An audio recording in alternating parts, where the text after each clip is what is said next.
Hello.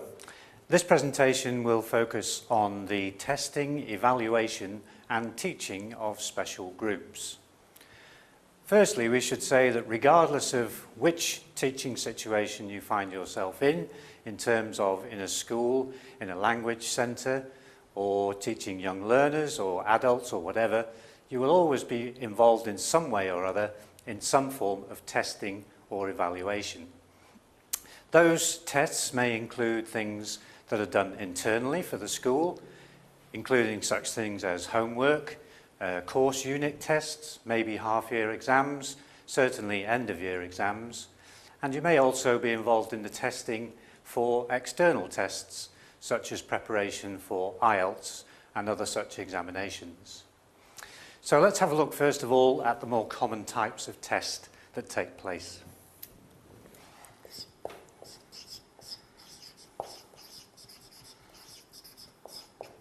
These tests could include things such as placement tests,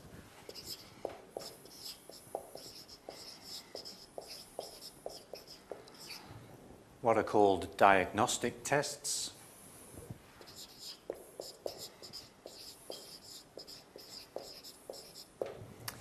progress tests,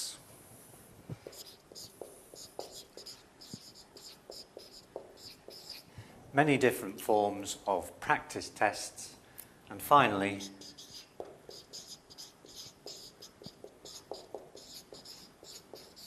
what are often referred to as proficiency tests.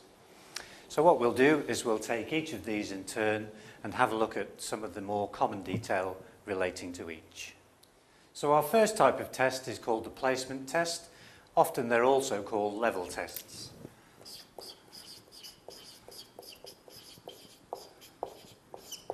And as the name implies, what we're trying to do is to place students in a particular level of class.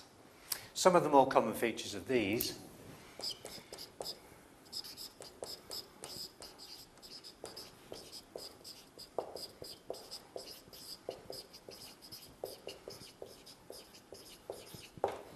are that all 4 skills are commonly tested. That means reading, writing, speaking and listening.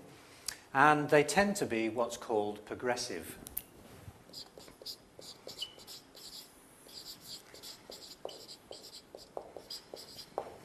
And by progressive, what we mean is that the questions tend to start easy and gradually become harder and harder.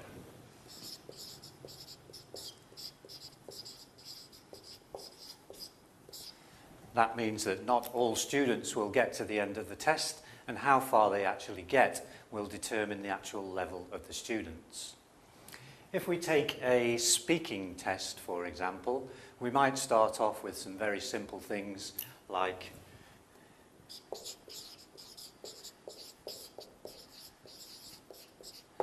does the student know the vocabulary for the days of the week? And if they do, can they put today's day into a sentence?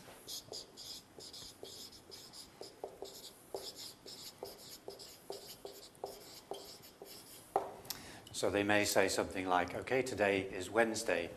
We can then raise the level of the question and say, all right, if today is Wednesday, can you give me a sentence for yesterday and a sentence for tomorrow? Then we will hopefully be using the past form of is and the future form to find out whether they're at the next level. Once we've done that, we could perhaps check a further grammar point.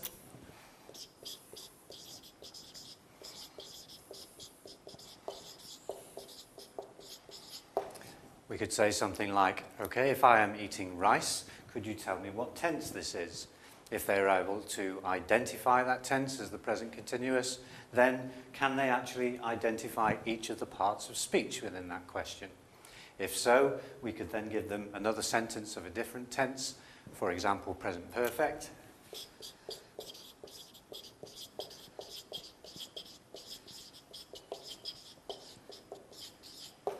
And see if they can indicate the parts of speech for that one, looking particularly at this new form, the adverb of frequency. That will then get us up to the higher levels, and we can then ask them some general questions to find out whether we think they should be in the intermediate or the upper intermediate groups. So it tends to be progressive, starting easy. The further the students go, the higher the level they're actually at. The next type of test is called the diagnostic test. And what a diagnostic test is really doing is telling us about the student's current strengths and weaknesses.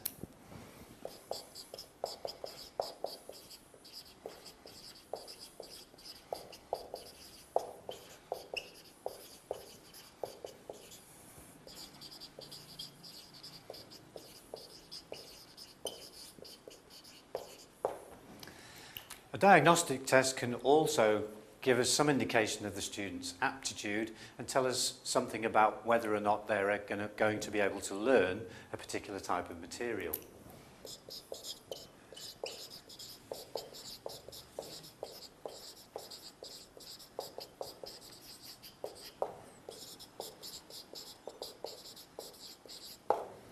One of the main things that a diagnostic test can do is that it will allow us to concentrate our planning by telling us what the students already know and the gaps in their knowledge.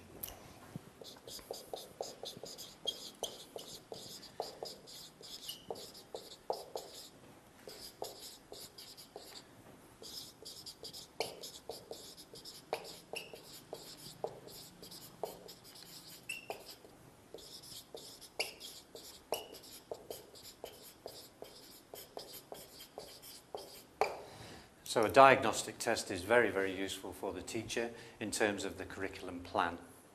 The next type of test is called the progress test, and it's one that whatever teaching situation you find yourself in, you're probably going to be involved in one way or another. Typically, for progress tests, again, all 4 skills are tested.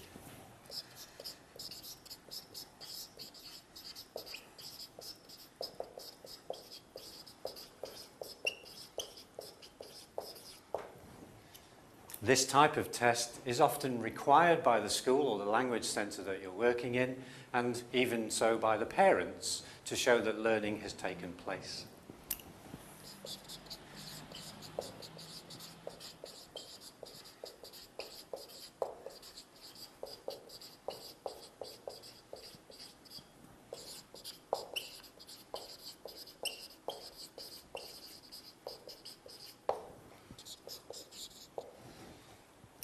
The duration of time that the progress test is taken over can vary. It could be a particular unit test that's done when a unit is completed in a book. It could be a term test, it could be half year, or it could be an end of year. So there are different lengths of time over which these progress tests are covering.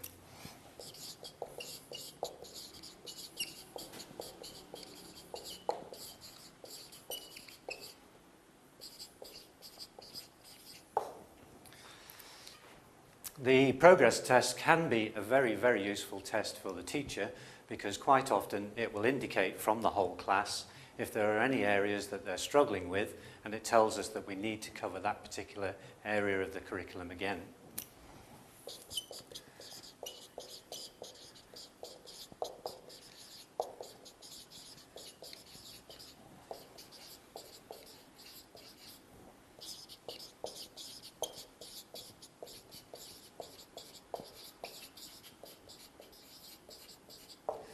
If we have a particular topic that all the students are getting incorrect, then it tells us that that class weakness needs to be readdressed. We need to cover that particular area again.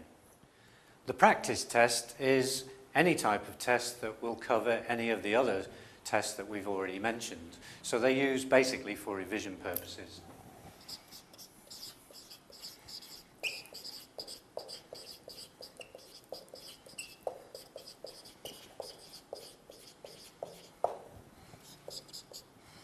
The types of tests that we may be wanting to practice for certainly will include the longer progress tests like half-year exams and end-of-year exams, but also things like external examinations that we'll look at later.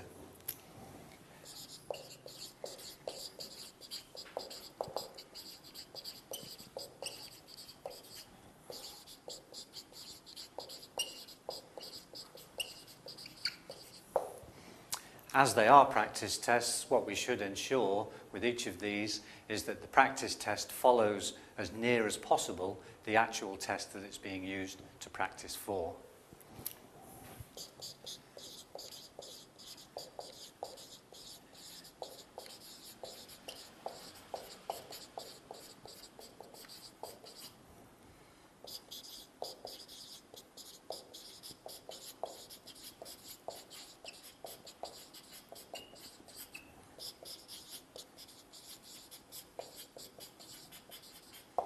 There's very little point in having a practice test that is only 10 questions long and lasts half an hour if that's being used to practice for an exam that actually contains 50 questions and lasts 3 hours.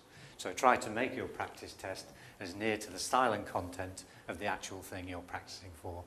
Our next category is what are often called external proficiency tests.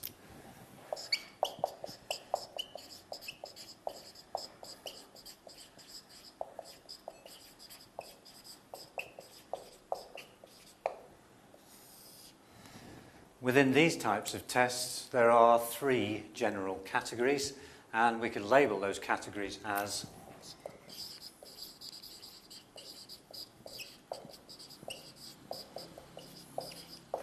general English tests, the next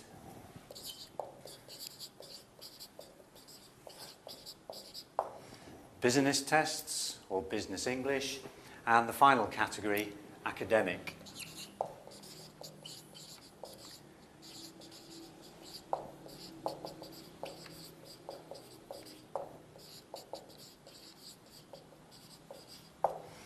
And within these 3 categories, there are various subcategories of tests, so we'll have a look at each of these in turn now.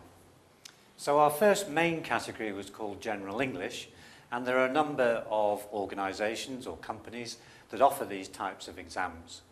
Perhaps the most well known is the Cambridge suite of examinations.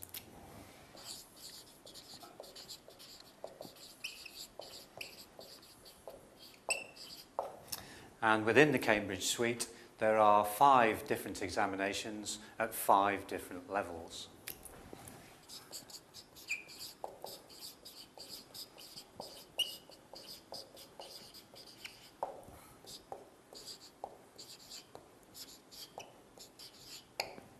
The entry-level examination for the Cambridge suite is known as the Key English Test, and it's often known by its acronym KET.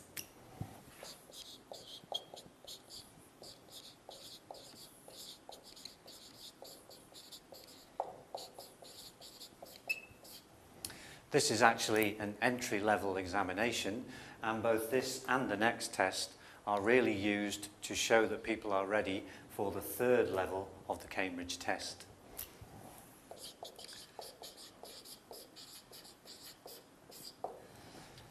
Moving on from the Key English test is the 2nd level, known by the name PET, and that stands for the Preliminary English Test.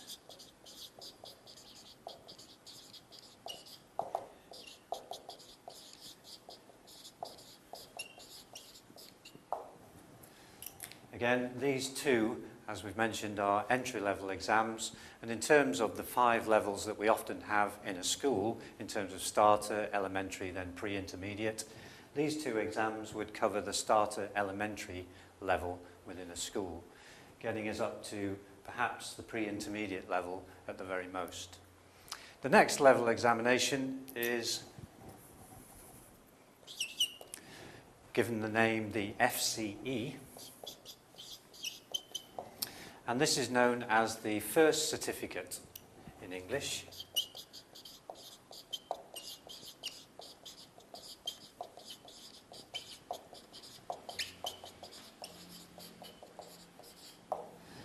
And this level of examination is approximately equivalent to the upper intermediate level in a school. So typically the FCE is the type of level within the ESL teaching situation. That would be the highest level that we normally go to. Beyond that, we're moving into very complex examinations in terms of grammar knowledge, and the first one is called the Certificate in Advanced English.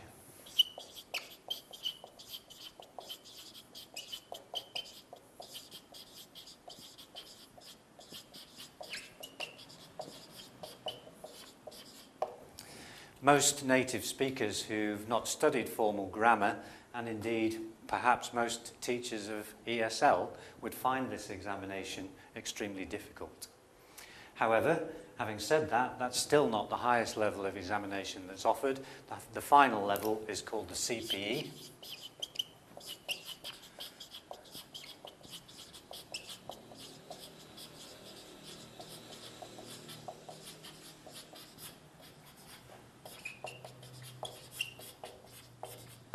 Which is called the Certificate of Proficiency in English.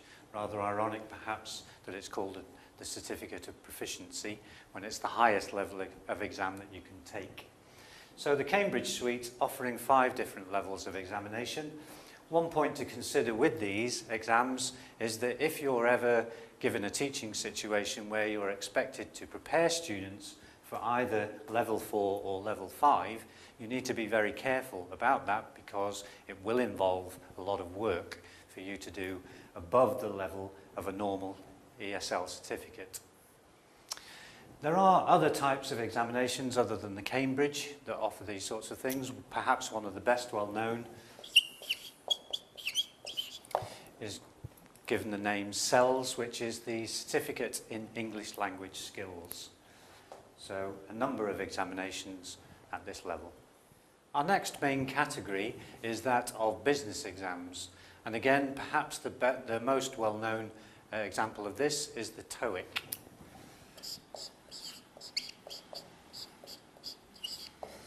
And TOEIC stands for the Test of English for International Communication.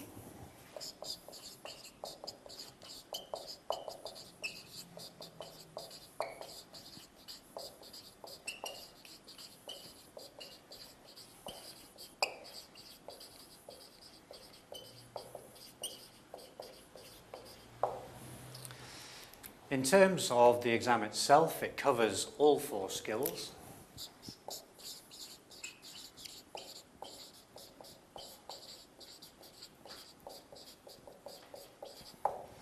And the examination itself is often used by companies and agencies throughout the world for employing and promoting staff.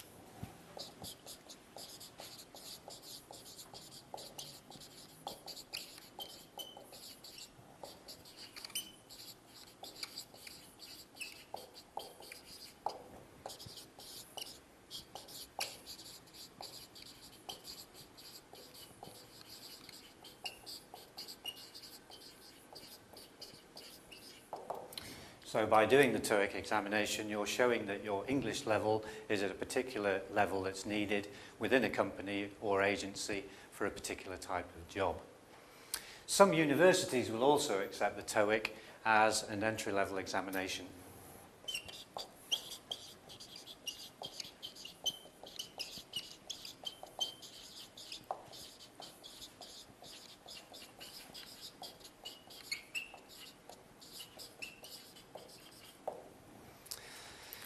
There are other types of business examination available. The other 2 main well-known ones perhaps are the Cambridge BEC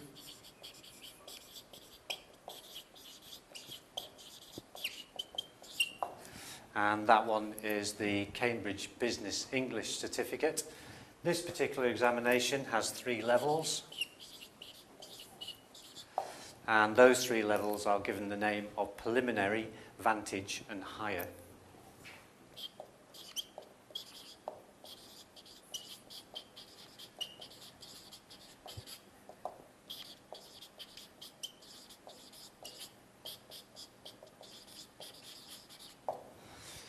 The final type of business category that we might look at is what's known as the Business English Language Testing Service, or BULATS.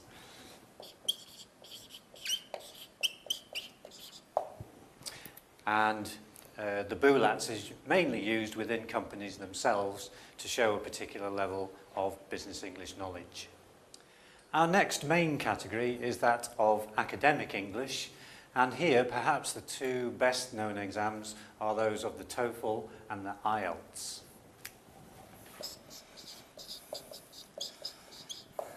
The TOEFL, the acronym stands for the Test of English as a Foreign Language.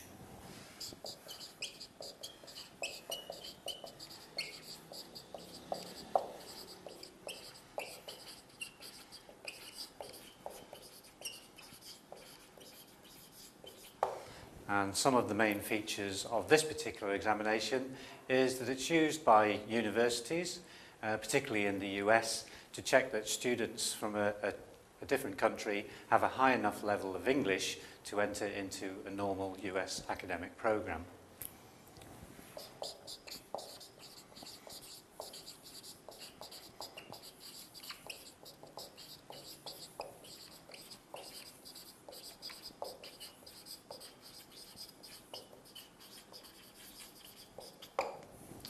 It's not only used in the US, in fact, this particular exam is recognised through over 90 countries worldwide.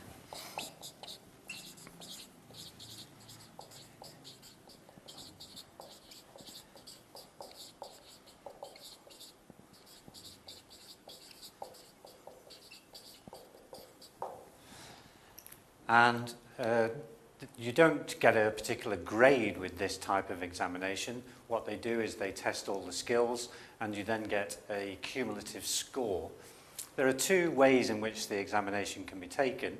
Either in a centre where you do a paper exam, so you multiple choice type questions are on paper, or it can also be done via computer.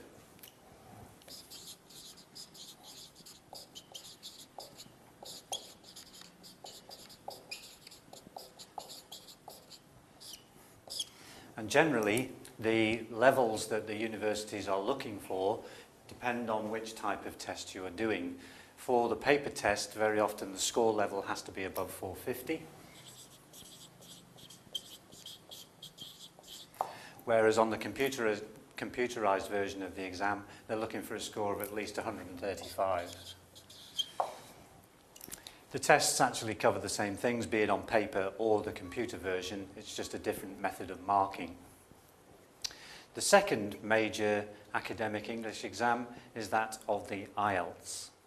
And IELTS itself stands for the International English Language Testing System.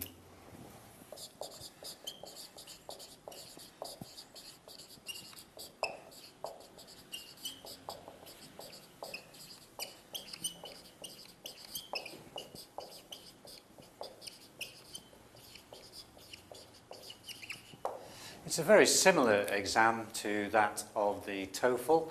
In other words, it covers all skills.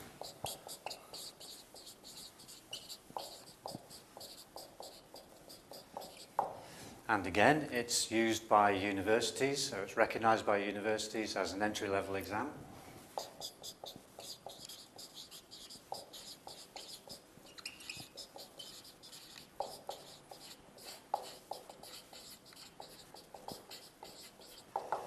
And one particular thing about this particular exam is that for both the reading and writing skills, you get to choose which type of examination that you take.